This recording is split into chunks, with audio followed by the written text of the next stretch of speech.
Hello everyone, welcome to Target Point Academy. FA के बचे हैं लास्ट 10 डेज़। हमें उम्मीद है कि आप सबकी प्रिपरेशन बहुत जम से चल रही होगी। तो हमने सोचा कि लास्ट के 10 डेज़ में हम भी आपका साथ देंगे और हमने जो है एमसीक्यू सीरीज़ लाई है अकाउंटेंसी की, क्योंकि इसका जो पोर्शन है ये 30 मार्क्स कंटेन करता है। सो आज हम स्टार्ट करते हैं पहली सीरीज़। इसकी 20 क्वेश्चंस हमने लाए आपके लिए, बहुत इंपॉर्टेंट क्वेश्चंस हैं। तो हम स्टार्ट करते हैं पहले क्वेश्चन से विदाउट वेस्टिंग योर टाइम। तो a written document in support of a transaction is called. जो हमारे पास रिटन डॉक्यूमेंट होता है जब भी हम कोई ट्रांजैक्शन करते हैं, चाहे हम ट्रांजैक्शन कैश में करें या हम ट्रांजैक्शन जो है वो क्रेडिट बेस पे करें, तो वहाँ से हमें एक स्लिप मिलती है। तो उस स्लिप का नाम क्या है? तो उस स्लिप का नाम क्या रिसीट है, क्या उसका नाम क्रेडिट नोट है, या वाउचर है, या डेबिट नोट है? तो इसका जो करेक्ट आंसर है वो हमारा बन जाता है वाउचर। अब जल्दी से समझते हैं वाउचर क्या चीज़ होती है। वाउचर जो होता है ये हमारे पास एक प्रूफ रहता है कि हमने बिजनेस ट्रांजैक्शन में कोई चीज़ खरीदी है मार्केट से। तो अगर हमने कैश में खरीदी है तो हमें कैश रिसीट मिलता है, हमें इनवॉइस भी मिलती है, या हमें कैश मेमो मिलता है, या जब आप कभी भी बैंक पे पैसे डिपॉजिट करने जाते हो तो वहाँ पर आपको पहले स्लिप फिल करनी पड़ती है। तो जो छोटी वाली स्लिप होती है वो आप अपने पास रखते हो, जो बड़ी वाली स्लिप है वो आप बैंकर को देते हो। तो ये आपके पास एक प्रूफ रहता है कि आपने पैसे यहाँ पे बैंक पे डिपॉजिट किए हैं। और एक इम्पॉर्टेंट बात आपसे पूछ सकते एग्जाम वाले कि वाउचर क्यों ज़रूरी है। Voucher is necessary to audit the accounts. Audit के लिए जब at the end of the financial year जब आपके अकाउंट्स का ऑडिट होगा, तब आप वाउचर के ज़रिए से अपने अकाउंट्स को ऑडिट कर सकते हो और आपको ईजी हो जाएगा। और आपका जो डीआर साइड है वो बराबर सीआर साइड के आ जाएगा। DR means simply debit side and CR means credit side. I hope कि आपको ये समझ आया होगा। Move towards the next question, that is known as the amount which the proprietor has invested in the business.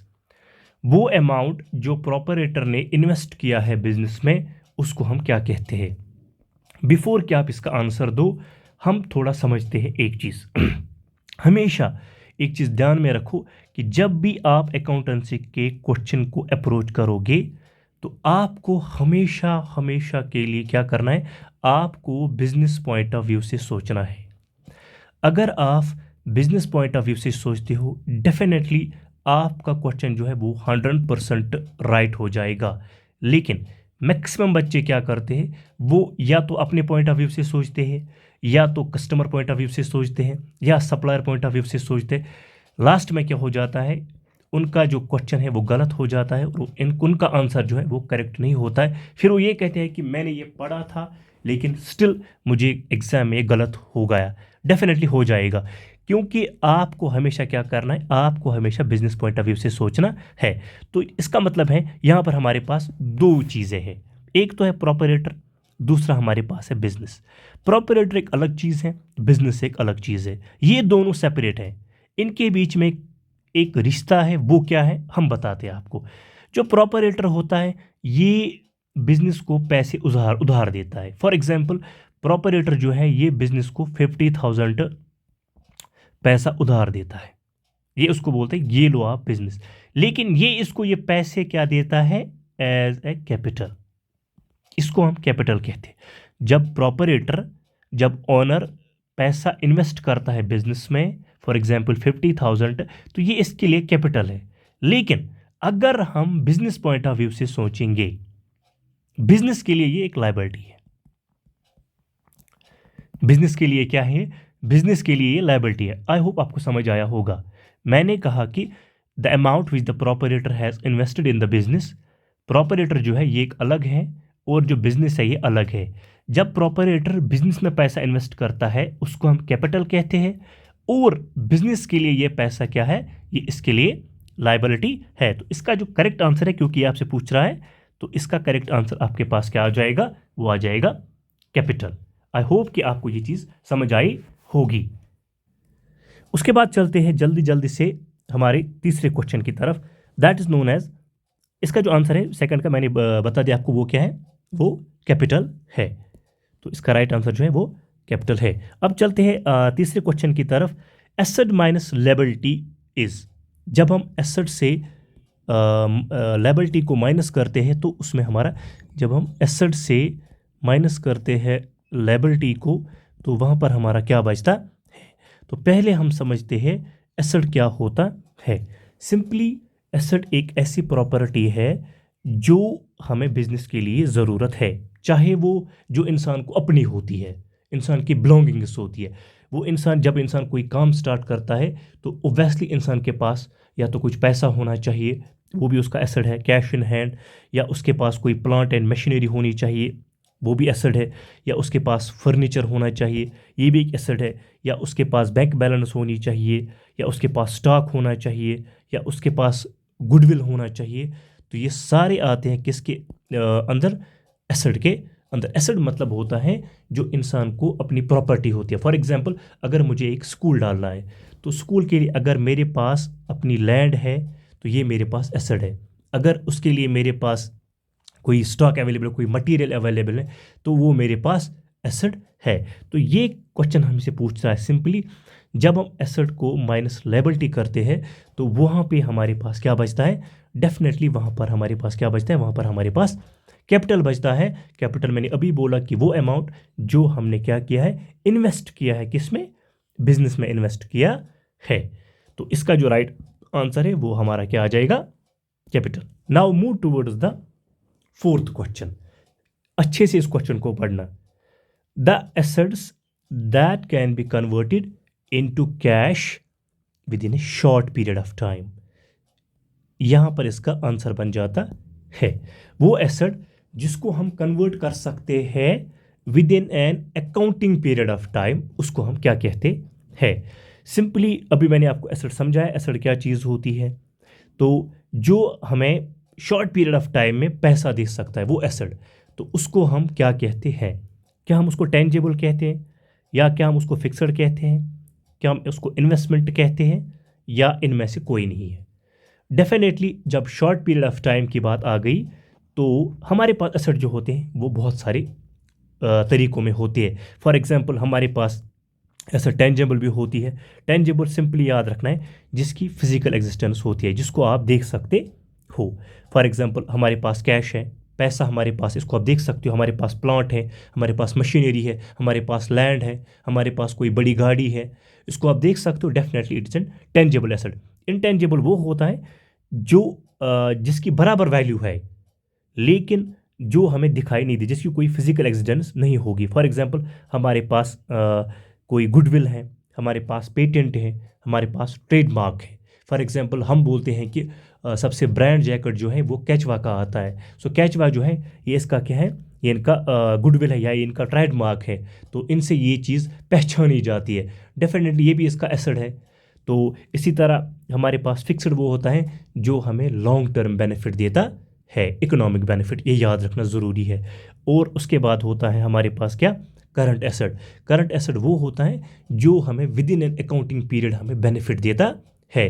तो इसका मतलब है यहाँ पर इसका मैंने अभी बोला कि करंट एसेट होता है वो जो हमें शॉर्ट पीरियड ऑफ टाइम में हमें बेनिफिट देता है, लेकिन हमारे पास जो है कोई भी ऑप्शन यहाँ पे करंट वाला नहीं है।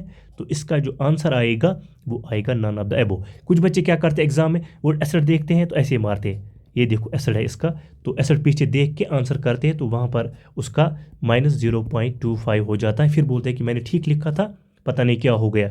इसीलिए क्वेश्चन को आराम से 2 बार 3 बार पढ़ के उसका आंसर दिया करो। Now move toward the fifth question, the debts which are to be repaid within a short period of time. Question को आराम से देखो, इसको ब्रेक डाउन करो। इसमें 3 चीज़ें आई हैं। पहला इसमें आया है डेट, दूसरा इसमें आया है रिपेड, तीसरा आया short period of time. That means कि, लेकिन आंसर भी ऐसे दिए हैं जो लगता है कि शायद तीनों ही सही है, लेकिन यहाँ पर आपको अच्छे से देखना है। वो डेट्स डेट्स वो होते हैं जो पैसे आपने उधार लिए हैं, लेकिन आपको वो पैसे रिपेड करने हैं, मतलब आपको वो पैसे वापस देने हैं। आपको रिपेड मतलब हो गया आपको वो पैसे वापस देने, लेकिन कब? With in a short period of time. उसी अकाउंटिंग पीरियड में आपको वो पैसे जो आपने उधार लिए हैं, तो वो आपको क्या करने हैं? वो आपको with in a short period of time वापस देने, या जो चीज़ आपने ली है वो आपको with in a short period of time वापस करनी है। तो उसको हम क्या कहते हैं? क्या हम उसको करंट एसेट कहते हैं? बिल्कुल भी नहीं। क्या हम उसको करंट इन्वेस्टमेंट कहते हैं? बिल्कुल भी नहीं। क्या हम उसको करंट लायबिलिटी कहते हैं? बिल्कुल। इसको हम करंट लायबिलिटी कहते हैं, क्योंकि जो चीज़ आपने उधार ली है और आपने उसको कहा है कि मैं आपको with in a short period of time में वापस दूंगा, आप मुझे कुछ टाइम के लिए ही दे दो, मैं आपको फिर ये वापस दूंगा। तो डेफिनेटली इसका जो आंसर आएगा वो हमारे पास आएगा क्या? Current liable. Now move towards the question number 6, that is known a real account records. जो हमारे पास रियल अकाउंट है वो क्या चीज़ रिकॉर्ड करती है? आराम से क्वेश्चन को पढ़ो और आंसर देने की कोशिश करो। तो पहले, इससे पहले कि आप इस चीज़ का आंसर दो, आपके पास आपको पता होना चाहिए, मैं जल्द जल्द से आपको बताते चलूँ कि हमारे पास जो है, हमारे पास अकाउंट्स होते हैं दो तरीके के। पहला हमारे पास होता है पर्सनल अकाउंट और दूसरा हमारे पास होता है इम्पर्सनल अकाउंट। अकाउंट हमारे पास दो ही होते हैं। फिर पर्सनल अकाउंट के तीन टाइप्स अलग हैं। पहला हमारे पास इसका नेचुरल है, और दूसरा हमारा इसके पास होता है आर्टिफिशियल, और तीसरा हमारे पास इसके पास है वो है रिप्रेजेंटेटिव। ठीक है, तो ये इसके तीन टाइप्स हैं। इम्पर्सनल के अपने दो टाइप्स हैं, one is real account and another is nominal account. ये बेसिक है, इस चीज़ को आपको ध्यान में रखना ज़रूरी है। अकाउंट्स हमारे पास कितने टाइप के होते हैं बच्चा? दो होते हैं, एक होता है पर्सनल, दूसरा होता है इम्पर्सनल। और पर्सनल के फिर अलग तीन टाइप्स हैं, एक है natural, second is artificial and third is representative. और इम्पर्सनल के हमारे पास दो है, रियल अकाउंट्स एंड हमारे पास नॉमिनल अकाउंट्स। और अगर हम देखेंगे, आपको पता है कि अगर मैं जल्दी जल्दी आपको बताते चलूँ, जो हमारे पास पर्सनल अकाउंट होते हैं, definitely it is related with the person, क्योंकि ये पर्सनल पर्सन से निकला है, तो डेफिनेटली ईजी है कि ये पर्सन के रिलेटेड है। For example Shyam's account, for example Mohan's account, for example Qaiser's account, for example Umar's account, तो ये किसी पर्सन के रिलेटेड है। अब इसके तीन टाइप्स है, एक तो हो गया natural, artificial and representative. Natural account होता है जो किसी इंडिविजुअल को रिप्रेजेंट करता है, सिंगल पर्सन को रिप्रेजेंट करता है। फॉर एग्जाम्पल मैंने अभी आपको बोला शामज अकाउंट, ओब्वियसली ये एक ही पर्सन को रिप्रेजेंट करता है, तो ये हमें नेचुरल में आता है। उसके बाद हमारे पास जो है आर्टिफिशियल। आर्टिफिशियल जो होता है ये करता है किसी ग्रुप को रिप्रेजेंट, या किसी फर्म को रिप्रेजेंट करता है, या किसी इंस्टीट्यूशन को रिप्रेजेंट करता है। फॉर एग्जाम्पल हमारे पास है जम्मू कश्मीर बैंक, ये फर्म को करता है। हमारे पास है इंश्योरेंस की कोई कंपनी है, या हमारे पास है अंबानी की रिलायंस जियो, ये इसको रिप्रेजेंट करती है। तो या हमारे पास है HTML की कोई कंपनी है, या हमारे पास है गोदरेज की कंपनी है, सैमसंग की कंपनी है, या वीवो की कंपनी है, तो ये that comes under the artificial. उसके बाद हमारे पास मोस्ट इंपॉर्टेंट है, जिसमें बच्चे को कन्फ्यूजन हो जाता है, that is representative account. Simply representative account वो अकाउंट होता है जो या तो किसी पर्टिकुलर पर्सन को रिप्रेजेंट करता है, या किसी ग्रुप ऑफ पर्सन को रिप्रेजेंट करता है। कैसे? इसकी एग्जांपल आपको याद रखनी है, हम इसमें देते हैं for example outstanding salary account. आराम से इस चीज़ को समझो, आराम से, कंसेप्ट क्लियर होना चाहिए।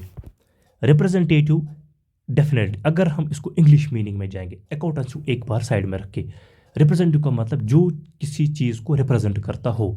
तो यहाँ पर मैंने अगर एग्जांपल में देखा outstanding salary account, that means कि आउटस्टैंडिंग जो है ये किसी पर्सन के एक रिप्रेजेंट करता है ना। फॉर एग्जांपल किसी कंपनी में कोई एम्प्लॉय काम करता है, तो डेफिनेटली उसको रिप्रेजेंट तो करता है कि हमारे पास जो है उसकी आउटस्टैंडिंग सैलरी अभी पेंडिंग है। या इसमें हम आ सकते हैं प्रीपेड इंश्योरेंस अकाउंट, जो फॉर एग्जांपल आपने ऑलरेडी दिया है इंश्योरेंस में, जो आपको पेड था वो आपने दिया है, तो ये इसको हाईलाइट करता है जो किसी पर्सन को रिप्रेजेंट करता है। उसके बाद दूसरा इम्पर्सनल में आपको पता है रियल और नॉमिनल। रियल अकाउंट जो हमारे पास होता है, और रियल अकाउंट्स क्या होता है? रियल अकाउंट सिंपली जो related to the property and assets which are owned by the business concern. For example वो होता है for example land, building, goodwill purchase, that all comes under the real accounts. ठीक है ना। तो इसका जो हमारा आंसर बन जाएगा सिंपल, अगर आप देखोगे ऑप्शनल अप्रोच, क्या रियल अकाउंट रिकॉर्ड करता है गेन एंड लॉस को? बिल्कुल भी नहीं। क्या रियल अकाउंट डील करता है क्रेडिट और डेटर को? बिल्कुल भी नहीं।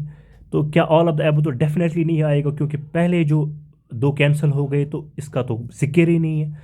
अब इसमें बचता हमारे पास डीलिंग इन कमोडिटीज़। बिल्कुल, कमोडिटीज़ का मतलब ही है कि आप इसमें क्या करते हो, आप एसेट और प्रॉपर्टी के बीच में डील करते हो। तो इसका करेक्ट आंसर जो हमारे पास वो आएगा dealing in commodities. Come towards the 7th question. Double entry system was introduced to the business world by Italian merchant.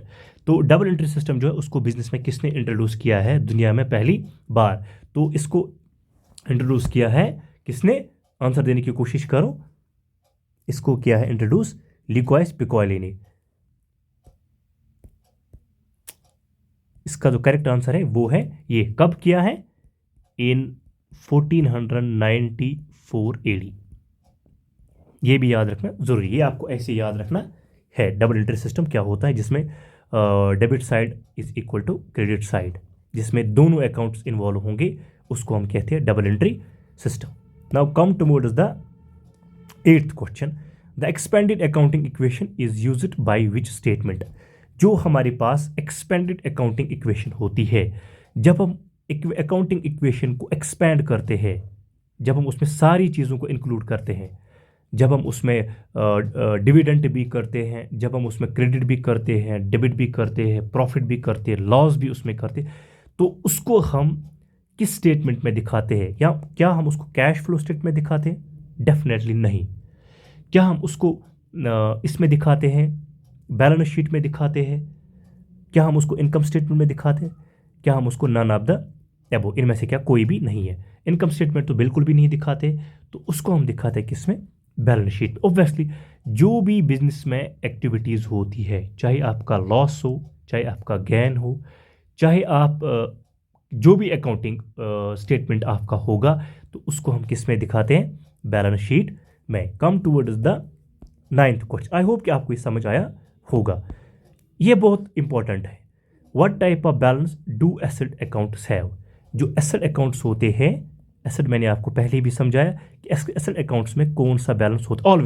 Always होता है इनको। ये कौन सी बैलेंस उनको होती है? इनको ऑलवेज होती है डेबिट बैलेंस, क्योंकि आपका जो एसेट है वो ऑलवेज होता है उनको डेबिट बैलेंस। वो हमेशा क्या होते हैं? प्रॉफिट में ही होते हैं। तो इसको हम इसका हमारा जो राइट आंसर है वो आ जाएगा डेबिट।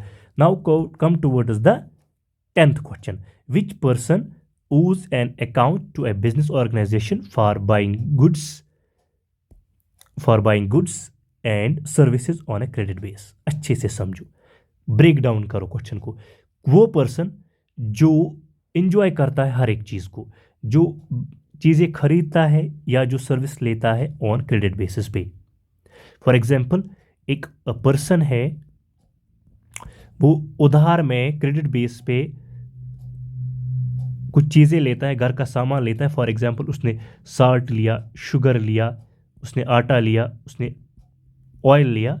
इसने इंजॉय तो बेनिफिट्स प्रेजेंट में किए, लेकिन इसने इसको बोला कि मैं आपको जो पैसे हैं वो कब दूंगा? वो मैं आपको बाद में दूंगा, फिलहाल आप मुझे मेरा सामान दे दो। तो उसको हम क्या कहते हैं? क्या हम उसको क्रेडिटर कहते हैं? क्या हम उसको ऑनर कहते हैं? क्या हम उसको डेटर कहते हैं? या नन ऑफ द एबो? इसको हम क्या कहेंगे? आराम से इस चीज़ को समझो और कोशिश करो इसको राइट आंसर देने की कि इसका राइट आंसर क्या आ जाएगा। इसका जो राइट आंसर आ जाएगा वो क्या आ जाएगा? वो आ जाएगा हमारा part B, option number B, that is known as debtor. अब डेटर क्या होता है? मैंने अभी आपको बोला कि डेटर एक ऐसा पर्सन है जो बेनिफिट करता है, इंजॉय करता है जो भी उसने लिया है, लेकिन विदाउट पैसों के बगैर वो सब कुछ करता है। लेकिन वो उसको एक वर्ड देता है कि मैं आपके पैसे जो है फ्यूचर में चुकाऊंगा। और एक इंपॉर्टेंट चीज़ है, आपसे वहाँ पे ये पूछ सकते हैं कि जो डेटर है उसको हम बैलेंस शीट के किस साइड दिखाते हैं? इसको हम दिखाते एसेट, क्योंकि आपको पता है, फॉर एग्जांपल मैं आपको सिंपल सी बात बोलूँगा, आप काम करते हो, आप कोई चीज़ उधार लेते हो, जो ये होता है सप्लायर होता है या जो दुकानदार होता है, वो उसको क्या लगता है, वो उसको आपका अकाउंट बनाता है, वहाँ पर लिखता है कि इसने इतना, इसको 10,000 रुपये चढ़े। लेकिन वो ये उम्मीद रखता है कि आफ्टर ए मंथ या after a short period of time मुझे ये पैसे मिलने वाले हैं। तो वो उसको क्या करता है, वो इसको अपना एसेट मानता है। तो डैट इज़ वाई कि हम इसको क्या लिखते हैं, वो हम इसको दिखाते हैं कहाँ पे, हम उसको एसेट साइड में दिखाते हैं, कहाँ पे, बैलेंस शीट में। उसके बाद है कि when, question number 11, when are balance sheets prepared, हम बैलेंस शीट को कब प्रिपेयर करते हैं। बड़ा अच्छा क्वेश्चन है, सिंपल है। क्वार्टरली बिल्कुल भी नहीं, मंथली नो। तो क्योंकि सारा कुछ एक अकाउंटिंग पीरियड ख़त्म होने के बाद ही हम बैलेंस शीट को प्रिपेयर करते हैं, जिसमें हम सारा देखते हैं नेट प्रॉफिट क्या है, नेट लॉस क्या है, तो उसको हम क्या करते हैं, ईयरली हम उसको देखते हैं। तो इसका जो राइट आंसर है that is option number B, yearly. Now move towards the question number 12, what is an outstanding expense. दो से बना है, आउटस्टैंडिंग एक्सपेंस। तो आउटस्टैंडिंग एक्सपेंसेस वो होते हैं जो हमने अभी क्या करने हैं, देने हैं, जो हमने अभी नहीं दिए हैं। आउटस्टैंडिंग डेफिनेटली पेंडिंग हो गया, अगर हम इसको इंग्लिश में देखेंगे एक्सपेंसेस हो गया, जो खर्चात हो गए हैं जो हमने अभी पेड नहीं किए, which are yet to be paid. तो यही हमने देखा, expenses which are not paid off in the current balance sheet, नहीं, कुछ नहीं है इसके साथ। The necessary purchase that keep a business going from day to day, no, कहीं पे मैच नहीं हो रहा है। Type of expense that is due but has not been paid, very good, इसका राइट आंसर है सी। ये हमें बोल रहा है कि आउटस्टैंडिंग एक्सपेंसेस ऐसा एक्सपेंस होता है जो क्या करते हैं, जो हमने ड्यू है, ड्यू मतलब देना है, जो हमको एट एनी कॉस्ट पे करना है लेकिन अभी हमने नहीं दिया है। तो इसका आंसर जो आ जाएगा क्वेश्चन नंबर 12 का, वो आ जाएगा क्या, वो आ जाएगा हमारा part number C. Now move toward the question number 13, in our country institute of chartered accountants of India has constituted accounting standard board, ASB। हमारी कंट्री में भी एक बोर्ड है, तो उसको कब उन्होंने ये किया है, इन विच ईयर, इन 1976 है क्या, 1986 है क्या, 1977 है क्या, 1973 है क्या। तो ये आपको याद रखना ज़रूरी, ये भी आपसे पूछ सकते हैं, क्योंकि SSB का लेवल अब कोई नहीं डिसाइड कर सकता कि वो कब कौन से और क्या क्वेश्चन पूछ सकते। तो आपको हर एक चीज़ पता होनी चाहिए। इसका राइट आंसर जो हमारे पास बनता है वो है ऑप्शन नंबर सी। अब चलते हैं क्वेश्चन नंबर 14 की तरफ। Recording financial transaction is a part of, जब भी अच्छे से आराम से क्वेश्चन को देखो, इसमें बहुत से बच्चों को गलत हो जाता है। बताइए, recording financial transaction is a part of, जो भी हम फाइनेंशियल ट्रांजैक्शन करते हैं, जो भी हम काम करते हैं बिजनेस रिलेटेड, तो वो क्या करते हैं, क्या वो अकाउंटिंग में आता है, क्या वो बुक कीपिंग में आता है, क्या हम उसको रिकॉर्ड डेटा एंट्री में करते हैं, या क्या हम उसको जर्नल में रिकॉर्ड करते हैं। इसका राइट आंसर है, इसको हम रिकॉर्ड करते हैं किसमें, बुक कीपिंग में। जल्द जल्द से समझते हैं बुक कीपिंग क्या होती है। बुक कीपिंग का काम सिर्फ है एक तो रिकॉर्ड करना और मेंटेन करना, किसको, maintenance of books of accounts.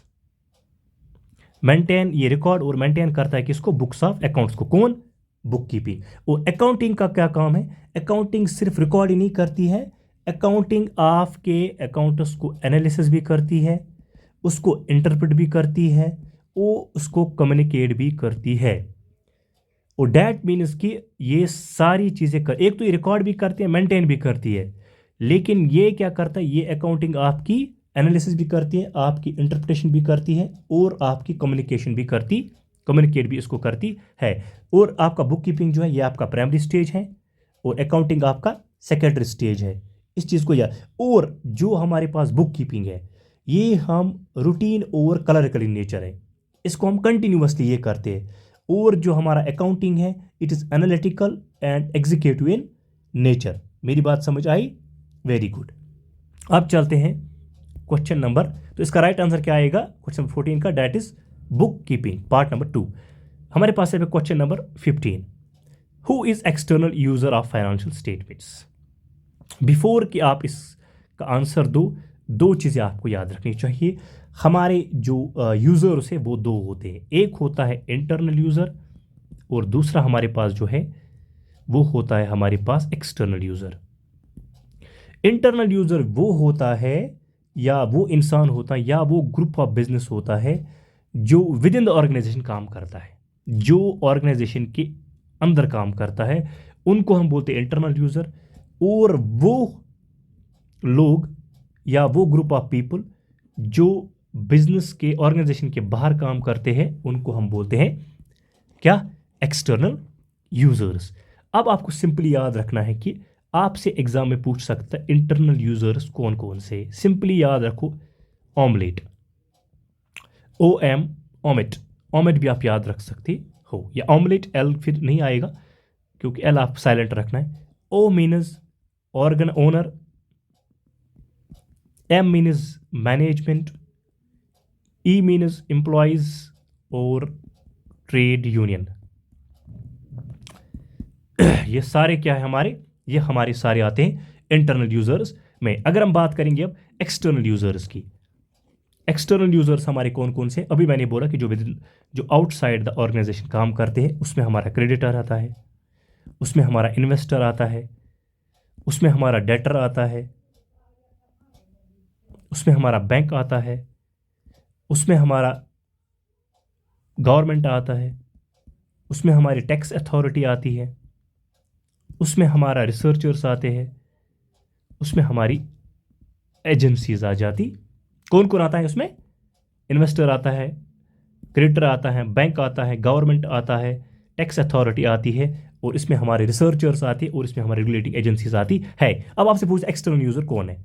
इसमें आपका जो एक्सटर्नल यूज़र आता है वो आपका कौन? अभी मैंने बोला वो आपका क्रेडिट मैनेजर नहीं आएगा, क्योंकि अभी मैंने बोला OMET, तो M फॉर मैनेजर, ओवेस्ली C भी होगा, एम्प्लॉई है, और ट्रेड यूनियन ये भी इसका शेयर होल्डर है, ये भी इसके क्या है? इंटरनल यूज़र है। तो क्रेडिटर हमारा क्या है? ये हमारा एक्सटर्नल यूज़र है। तो राइट आंसर इसका जो है वो है option number D. Come to the question number 16, identifying an economic transaction in which phase of accounting. तो आप मुझे बोलो सिंपल, आप किस फेज ऑफ अकाउंटिंग साइकिल में क्या ट्रांजेक्शन को, इकोनॉमिक ट्रांजेक्शन को आइडेंटिफाई करते हो? डेफिनेटली हमारी अकाउंटिंग ही स्टार्ट होती है किससे? वो होती है ट्रांजेक्शन से ही स्टार्ट। तो हमारा अकाउंटिंग साइकिल जो है, पहला आता है उसमें ट्रांजेक्शन, ट्रांजेक्शन के बाद हमारा आता है उसमें जर्नल, जर्नल के बाद हमारा आता है इसमें बच्चा लेजर, लेजर के बाद हमारा आता है इसमें ट्रायल बैलेंस, ट्रायल बैलेंस के बाद हमारा आता है बच्चा इसमें ट्रेडिंग अकाउंट, ट्रेडिंग अकाउंट के बाद हमारा आता है बच्चा इसमें PL अकाउंट, मतलब profit loss, profit loss account. और उसके बाद हम क्या करते हैं तैयार? उसके बाद हम करते हैं बैलेंस शीट, दो किस्म के तैयार, एक तो करते हैं बैलेंस शीट ओपनिंग और दूसरा हम करते हैं बैलेंस शीट क्लोजिंग हम तैयार। सो डैट मीन्स कि identifying the an economic transaction in which, तो वो हमारे किस फेज में आता है? वो हमारे फर्स्ट फेज में आता है। तो इसका राइट आंसर जो है वो है option number A. Now come towards the question number 17, an asset possessed by a business. आराम से पढ़ो इस क्वेश्चन। एन एसेट वो कौन सा एसेट है? Possessed by a business which would could be shown in which part of the balance sheet. जो हमारे पास एसेट है, जो हमारे पास asset possessed by a business, वो हम किस पार्ट ऑफ बैलेंस शीट में दिखाते हैं? डेफिनेटली एसेट हमारे पास है, ऑलवेज उसका डेबिट बैलेंस होता है, डेफिनेटली उसको हम किस साइड दिखाएंगे? डेफिनेटली उसको हम एसेट साइड में ही दिखाएंगे, क्योंकि एसेट लायबिलिटी साइड में तो नहीं दिखाएंगे, रेवेन्यू साइड में तो नहीं दिखाएंगे। Fixed asset is a part of asset, तो डेफिनेटली ये तो आएगा ही नहीं। तो इसका जो राइट आंसर हमारे पास बनता है वो हमारे पास बनता है कौन? Option number B, assets. Now come towards the question number 18, जल्दी जल्दी से। What is the common characteristic of all the assets owned by a company. Common characteristic क्या है एसेट के रिलेटेड? मुझे लगता है ज़्यादा क्वेश्चन एसेट से ही आए हैं। तो कौन सा कॉमन कैरेक्टरिस्टिक एसेट का? इंटेंजिबल, नो, ये तो पार्ट है इसका। लॉन्ग लाइफ ज़रूरी नहीं है, कैश इन हैंड ज़रूरी है उसकी लॉन्ग लाइफ होगी, डेफिनेटली ये तो नहीं आएगा। None of the above, definitely. और फ्यूचर इकोनॉमिक बेनिफिट्स, डेफिनेटली। जब आप कोई चीज़ बनाते हो, फॉर आपने स्कूल डाला, ज़रूरी नहीं है कि आपने इस अकाउंटिंग पीरियड में स्कूल डाला, आपको इसी अकाउंटिंग पीरियड में बहुत सारे स्टूडेंट्स एडमिशन लेंगे, आपको अगले साल भी लेंगे। या आपने कोई नई कंपनी खोली है, कोई नया ब्रांड बनाया है, उसको टाइम लगेगा आपको पहले एडवर्टीजमेंट करने में, फिर लोगों को ट्रस्ट जीतने में, तो उसके बाद आपकी जो ये है बिजनेस है वो ग्रो अप करेगी इन द लॉन्ग रन। तो हम इसका राइट आंसर जो है वो है future economic benefits. Now come toward the question number 19। Owners claim on total asset is. जब ओनर क्लेम करता है किसमें? टोटल एसेट में, वो क्या है? ओनर मैंने आपको अभी बोला प्रॉपरेटर, जब वो क्लेम करता है टोटल एसेट में, वो क्या है बिजनेस के लिए?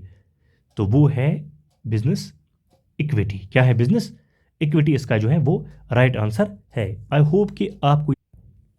उसके बाद चलते हैं क्वेश्चन नंबर, हमारा जो आज का सेशन का लास्ट क्वेश्चन है, what causes the decrease in asset. आराम से इस क्वेश्चन को समझो कि जो हमारे एसेट है वो किस चीज़ कारण से डिक्रीज हो जाते हैं।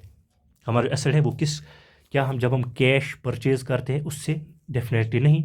अगर हम कैश से कुछ लाते हैं, कैश बाहर गया, कोई चीज़ अंदर आई, तो डिक्रीज एसेट नहीं होगा, तो डेफिनेटली ये तो नहीं आएगा। लाइबिलिटीज़ नहीं, लाइबिलिटी से भी हमारा डिक्रीज एसेट नहीं हो जाएगा। तो उसके बाद रिटेन्ड अर्निंग्स नहीं, जब हमारे पास पैसे ऑलरेडी वापस आएंगे तो डिक्रीज एसेट कहाँ हो जाएगा? Payment of expense.